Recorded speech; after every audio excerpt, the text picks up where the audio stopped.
ඒ ඇරෙන්න ඉතින් අනිත් රිසල්ට් සම්බන්ධව ඔයගොල්ලෝ මම හිතනවා අප්ඩේටඩ් ඇති කියලා. 2025 තමයි අපේ පළවෙනි තීරේ බැච් එක උනේ. එතකොට කවුද ලංකාවේ පළවෙනියා, දෙවනියා, හතරවෙනියා, ඊට පස්සේ 10, 14 ඕමන වගේක් තියෙනවා. පළවෙනි 25 ඇතුලේ 12ක් ඉන්නවා. ඒ කියන්නේ මම හිතන්නේ 125ක් නේ අයිලන්ඩ් රෑන්ක් ටිකෙන් ඔක්කොම 50ක් නේ තියෙන්නේ. ඉතින් පළවෙනි 25 කියන එකේ බයෝ 25යි මැත්ස් 25යි. ඒතර පළවෙනි 25 ඇතුලේ ඔක්කොම ළමයි 50කට ඉන්න පුළුවන්. 50න් 12ක් කියන්නේ 124ක් ආසන්නව 4න් 1 වගේ ප්‍රමාණයක්. දැන් අර පහුගිය අවුරුදු වල අපි ඒ සාමාර තනම් මනම් පැත්තෙන් ලංකාවේ ගානෙන් 4න් 1 කරකයි මේකයි කතා කරේ. මේ පාර තමයි ලංකාවේ ඔය පළවෙනි 25 ඇතුලේ ඉන්න ළමයින්ගෙන් 4න් 1ක් කියන මට්ටමට ඒ පැත්ත ආවේ. මොකද තියරි ක්ලාස් එකක් නැතුව ඉතින් රෑන්ක් හදන එක සාපේක්ෂව හරි අමාරුයි. එතකොට 2025 තමයි පළවෙනි තියරි ක්ලාස් එකක් කරේ. ඒකේ ඇඩ්වාන්ස් තියරි තමයි ඔය සෙට් එක. මේ එතකොට ඒගොල්ලෝ මොකද්ද ඕගනික් වලින් යාලා පටන් ගත්තා. යාලගේ ඕගොල්ලන්ගේ වගේ මුලින් ඉඳන් තිබුණ ඇඩ්වාන්ස් තියරියක් තිබ්බේ නැහැ. ඔයාලගේ ඇඩ්වාන්ස් තියරි පටන් ගන්නකොට තමයි 25ත් ඇඩ්වාන්ස් තියරි පටන් ගත්තේ. කොහමරි විශාස් පැත්තෙන් හොඳයි ඩිස්ට්‍රික්ට් ෆස්ට්ලා 9ක් වගේ ඉන්නවා. නම් මම තමයි ඉතින් තත්ත්වය. ඒතකොට ඒකේ ඕගොල්ලන්ට වැදගත් වෙන විදිහක් වැඩක් විදිහට තියෙන්නේ අර පොඩ්කාස්ට් එක තමයි. පොඩ්කාස්ට් එකේ ಜಾති තුනක මිනිස්සු ඉන්නේ. ඒ කියන්නේ ඩිලන් කියන්නේ ඇල්වතර වගේ නෝ ඉතින් මේ ඌගේ මොකුත් විශේෂයක් නැහැ. ඌ එහෙ වැඩ කරා එකපාර ලංකාවේ පළවෙනිම වුණා වගේ කන්නේ ඌගේ කතාවේ තියෙන ඌගේ කතාවෙන් කිසිම දෙයක් ගන්න බෑ. ගතයුත්තක් ගන්න බෑ ඌ වැඩ කරපු විදියෙන්. ඒක තියෙනවා පොඩ්කාස්ට් එකේ. ඒකේදී ඌගේ ඒ සාමාන්‍ය ඉතින් ඩිලන්ගේ දෙන්නේ ඇකියුරසි මාර ලෙවල් එකක් තියෙන. හරිද? ඒ කියන්නේ දැන් සඳිල් වීරසිංහ කියලා සමහරක් වෙලේ වීඩියෝ එකක් දකින්න නැතිව කතා කරලා දාපේකුත් තියෙනවා. දිස්ත්‍රික්කේ 18 ලංකාවේ 65ද කොහෙද රෑන්ක් එක.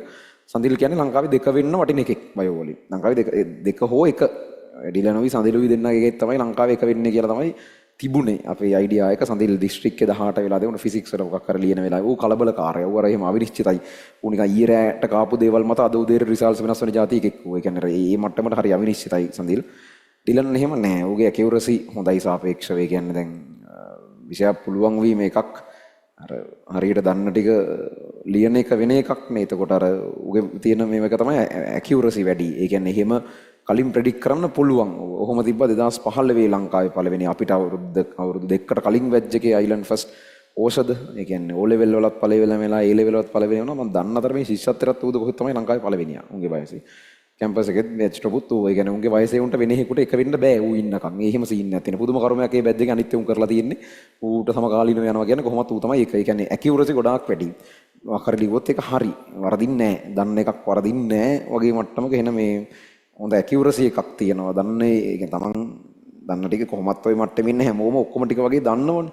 ඒතර උන් අර ඒක ඒ වෙලාවට කලබලයක් නැතුව කොයි වෙලේ ලිව්වත් එකම විදිහට ලකුණු වෙන එක තමයි ඩිලන්ගේ තිබුණ විශේෂත්වය. සඳිල්ගේ දැනුම පැත්තෙන් කිසිම ඩිලන්ට සංසන්දනාත්මක අඩුවක් මොකක්වත් නැහැ. බයෝ එහෙම ඌට වැඩිපුර පුළුවන් සඳිල්ට. මේ ෆිසික්ස් කෙමිස්ට්‍රි දෙන්න එක ලෙවල් එකේ යන්නේ. ඒ වුණාට නිර්වද්‍යතාවය කියන එක මත ඩිලන් ඉස්සරහින් ඉන්නවා. ඒතර එතන රෑන්ක් එක තීරණය වෙන්නේ ඇකියුරසි කියන එක මත. මැත්ස් පැත්තේ නම් ගොඩක්ම ඉංග්‍රීසි මීඩියම් ළමයි මේ පාර හිටියේ. දෙවනියත් ඉංග්‍රීසි මීඩියම්. ලංකාවේ 4 වෙනියා උත් ඉංග්‍රීසි මීඩියම්. 3 වෙනියා ෆයිනල් පේපර්ස් කීපයක් විතරක් ලියලා තිබ්බ ලංකාවේ. ඒ ළමයාගේ රිසල්ට් එක අපි අයින් කරා. ඒ කියන්නේ පොඩි කාලයක් සාපේක්ෂව ඒක දාන්න එක එච්චර හරි නැති එකක්. ඒ කියන්නේ ඒක සැලකියුතු මට්ටමක කාලයක් පන්ති ඇවිල්ලා නැහැ. මේ එතකොට ඒක දාන එක අවුල්ෙන්ද ඒක අපි රිසල්ට් එක අයින් කරලා දැම්මා. එතකොට 1 2 4 වගේ තමයි ලංකාවේ පළවෙනි 5 ඇතුලේ තියෙන රිසල්ට්ස් විදියට තියෙන්නේ. ඉතින් ඔය මට්ටමේ රිසල්ට්ස් දැන් එන්න පටන් අරන් තියෙනවා 2025න්. එතකොට ඊට එහා මට්ටමක දෙයක් ඕගොල්ලෝ කරන්න එපේ. බලමු ඕගොල්ලෝ කොහොමද කරන්නේ කියලා.